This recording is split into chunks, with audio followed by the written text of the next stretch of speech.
Bonjour et bienvenue, voici notre tour d'horizon économique, géopolitique et boursier. Nous sommes le jeudi 8 février. Et pour comprendre comment tourne la planète finance, et lorsqu'elle tourne comme une voiture avec des pneus lisses sur un sol gelé, c'est sur la bourse au quotidien et nulle part ailleurs. L'épisode du jour s'intitulera « La volatilité à 50 ?» Mais non, c'était pour de rire. Vous avez cru à un moment que la volatilité pourrait s'envoler sans contrôle, mais 24 heures plus tard, elle était retombée à 25. Non, 22. Non, 33. Non, 22. Oui, car c'est à peu près comme cela que s'est comportée la volatilité au cours des 48 dernières heures. Et puis surtout hier, au cours de la dernière minute. Car mercredi soir, à un quart d'heure de la clôture, le Dow Jones affichait fièrement plus 1%. On était repassé au-delà des 25 000, 25 200. Notons au passage que ces 25 200 correspondent à un retracement de 50% de la baisse entre le zénith du 26 janvier à 26 616 et le plancher touché mardi en début d'après-midi aux États-Unis à 23 780. Retracement donc de 50%, assez classique, une volatilité qui retombe de plus de 50%, et puis à la dernière minute, que se passe-t-il hier soir?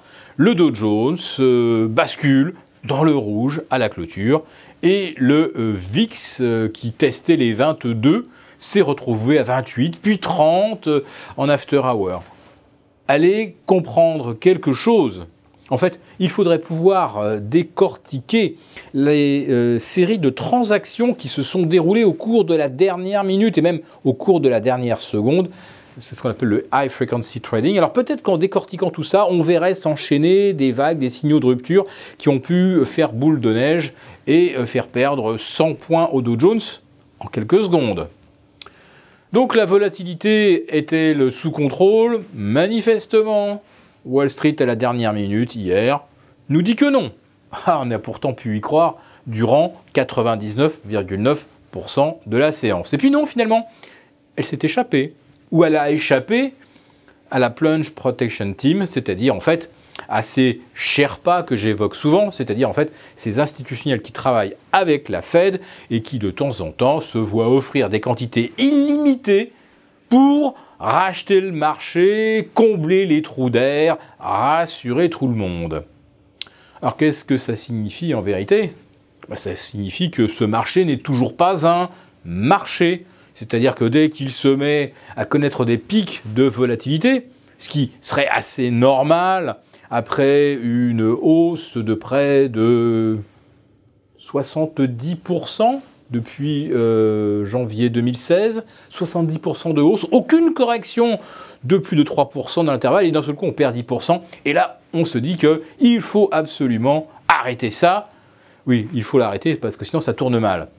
Mais enfin ça veut dire une chose claire, c'est-à-dire que les marchés sont toujours manipulés et de façon complètement ouverte. Et pour ceux qui hier n'auraient pas compris que la remontée du Dow Jones, qui perdait 300 points un quart d'heure avant l'ouverture et qui se retrouvait en hausse de 300 points après 2 heures de cotation, pour ceux qui n'ont pas compris que tout ça était totalement orchestré et n'obéissait évidemment pas aux lois du marché de l'offre et de la demande. Enfin si, il y avait de la demande, mais avec de l'argent sorti de la corne d'abondance de la Federal Reserve.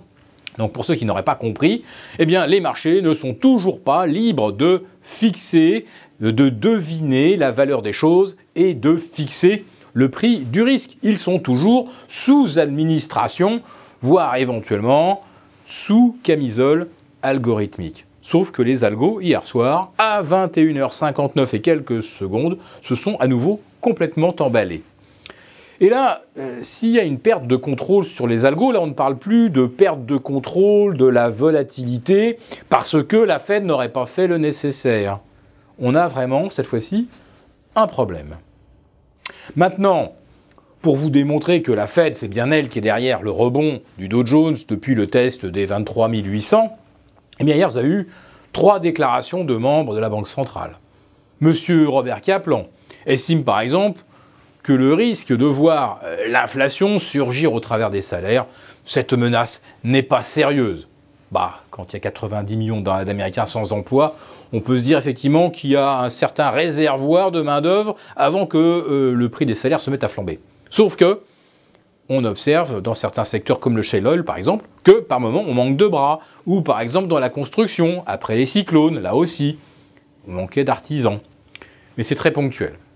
Après M. Kaplan, c'est M. Charles Evans. Alors lui, c'est une colombe, donc pour lui, on ne devrait jamais monter les taux. Cette année, 3 sont anticipés par le marché.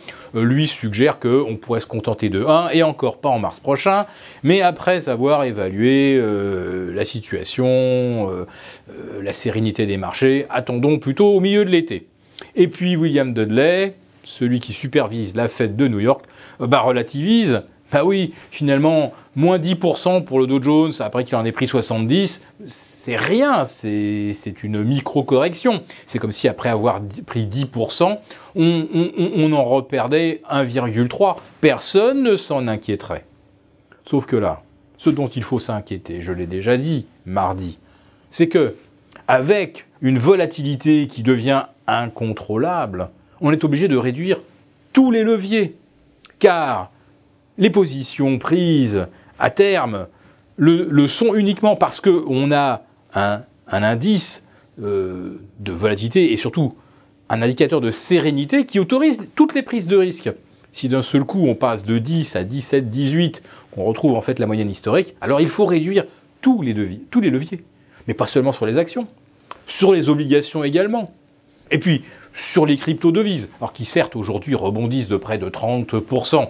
Évidemment, après la grande lessive, les baleines s'amusent à faire remonter les cours, et quand ils seront remontés, et que les quelques derniers spéculateurs croiront qu'un rebond est encore possible, eh bien, prenons le Bitcoin de 8500, on le fera rechuter cette fois-ci en direction des 5000, des 4000, des 3000. En fait, on enchaînera une 5e vague de correction finale. Je referme la parenthèse des cryptos pour revenir donc aux réductions de levier. Donc tout doit être réduit sur les matières premières, sur les actions et sur les obligations.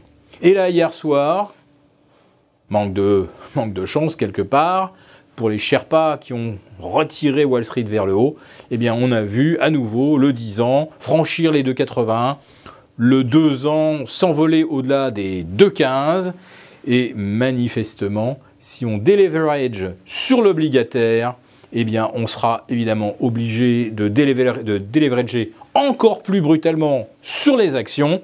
Autrement dit, la correction, elle ne fait que commencer.